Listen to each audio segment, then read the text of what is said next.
Good evening. It's Facebook Love number 289. In this past week, we've crossed over the 2-year mark of when we shut down in America. And those first few weeks of trying to adjust and wondering what on earth was happening and what we were in for, my goodness, we just didn't know. And even though we are not in the terrifying times of the original part of the COVID-19 pandemic, it's not over. And we do have to keep being careful. And if you haven't and you can, please get vaccinated. But more than anything, I just want to keep reading poetry now and then. So tonight I have 3 short ones, because I haven't been here in about a week. The first one is titled Among Women by Marie, I don't know if we say Ponsot or Ponsot. It depends where she lives. Among women. What women wander? Not many. All. A few. Most would, now and then, and no wonder. Some, and I'm one, wander sitting still. My small grandmother bought from every peddler less for the ribbons and lace than for their scent of sleep where you will, walk out when you want, choose your bread and your company. She warned me. Have nothing to lose. She looked fragile, but had high blood, runner's ankles, could endure. She loved her rooted garden, her grandchildren, her once wild, once young man. Women wander as best they can. By Marie Ponsot from 2002. A collection titled Springing, New and Selected Poems. Here's a short one that is one of my favorites and one of many people's favorites. This one is by Wendell. It's titled The Peace of Wild Things. When despair for the world grows in me and I wake in the night at the least sound, in fear of what my life and my children's lives may be, I go and lie down where the wood drake rests in his beauty on the water, and the great heron feeds. I come into the peace of wild things, who do not tax their lives with forethought of grief. I'm going to read that line again. I come into the peace of wild things, who do not tax their lives with forethought of grief.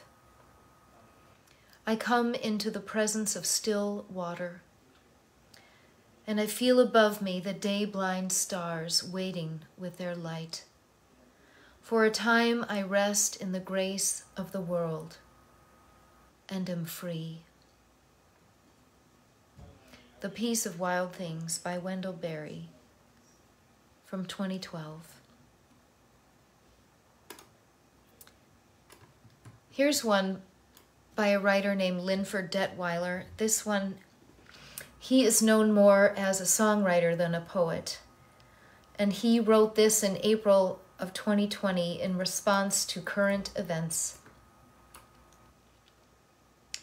What a Beautiful Thought by Linford Detweiler. What a beautiful thought. One of the best thoughts, really, that a disinfectant could be injected into the body and maybe even the soul. That a body could be infused with light, a gleaming IV drip of warm morning sunshine, a tiny ember of love beginning to glow within,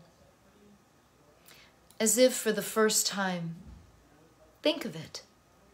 No petty need for name-calling bluster or pitting neighbor against neighbor, and strangest of all, the newsworthy ability to say, I'm sorry. Now that the disinfectant has begun its good work, listen to him say, if one of the 50,000 who died so far in this country belonged to you, I'm sorry. It's so hard to lose a loved one without even being there to hold a hand or say goodbye.